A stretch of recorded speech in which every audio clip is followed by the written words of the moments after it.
ایک صاحبہ ہیں جن کا نام سارہ ہے، وہ ابھی لکھتی ہیں یوٹیوب پہ کمنٹس میں ان کا سوال آیا ہے کہ میں نیو مسلم ہوں اور قضا نماز جو پڑھیں گے وہ کتنی رکعت پڑھیں گے، ظہر کی قضا جو پڑھیں گے کتنی پڑھیں گے، عصر کی قضا نماز کتنی رکعت پڑھیں گے. تو اس طرح کر کے انہوں نے کیا ہے کہ کیا مسئلہ ہوگا ذرا بتائیے. سب سے پہلے تو میں مبارکبادی پیش کرتا ہوں کہ آپ نے اسلام کو قبول کیا، اسلام کو پسند کیا. دیکھیے آپ کا جواب یہ ہے. اس سے پہلے ایک مسئلہ اور بتا دوں آپ کو. اگر کوئی غیر مسلم تھا اور اس کی نماز چھوٹ گئی تھی کیونکہ غیر مسلم تھا، اسلام قبول نہیں کیا تھا تو نماز نہیں پڑھ رہا تھا، اگر آپ یہ سمجھ میں آپ کے ہے کہ نہیں جو نمازیں کفر کی حالت میں جب اسلام قبول نہیں کیے تھے اس وقت جو ہے جو نمازیں چھوٹ گئی تھی اس کو بھی پڑھنا پڑے گا، ایسا نہیں ہے.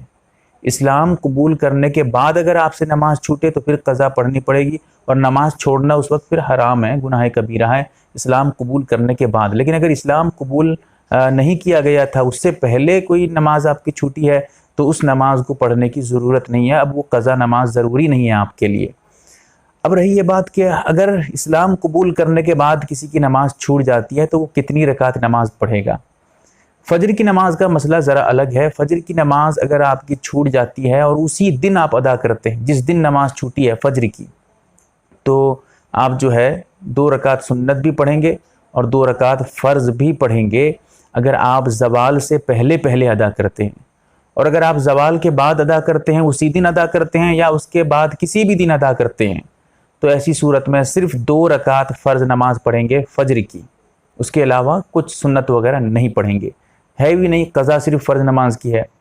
اس کے علاوہ ظہر کی نماز جو ہے وہ صرف فرض نماز قضا پڑھیں گے. ظہر کی فرض نماز 4 رکعت ہوتی ہے تو قضا جو پڑھیں گے 4 رکعت پڑھیں گے، کوئی سنت وغیرہ نہیں پڑھیں گے، قضا میں سنت نہیں ہے. اور اسی طرح عصر کی نماز 4 رکعت ہوتی ہے اور اسے بھی جو آپ پڑھیں گے وہ بھی 4 رکعت قضا پڑھیں گے. مغرب کی 3 رکعت قضا ہے تو اسی لیے 3 رکعت فرض نماز ہے تو قضا بھی 3 رکعت پڑھیں گے.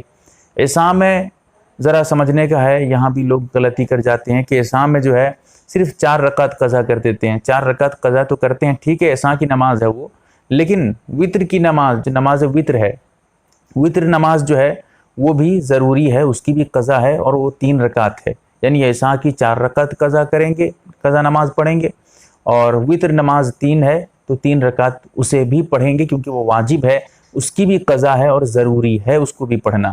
لہٰذا 5 وقت کی نماز قضا نہیں ہے بلکہ 6 ہو جائے گی. یعنی ایک تو وطر اس میں اضافہ ہو جائے گا کیونکہ وہ واجب کے درجے میں ہے. تو اسی لیے اس کو بھی سمجھنا ہے. لوگ غلطی سے یہ سمجھ بیٹھتے ہیں کہ اچھا قضا پڑھیں گے تو سنت بھی پڑھیں گے. اب اس مقصد سے کہتے ہیں ارے اتنی نمازیں کون پڑھے گا، پھر اس اعتبار سے سستی کی وجہ سے اسے بھی چھوڑ دیتے ہیں کیونکہ سنت بھی پڑھنا ضروری سمجھتے ہیں، جبکہ ایسا نہیں ہے. صرف فرض اور فرض پڑھنا ہے قضا میں. لیکن ہاں یہ خیال رہے کہ قضا کرنا یہ گناہ کبیرہ ہے، بہت بڑا گناہ ہے.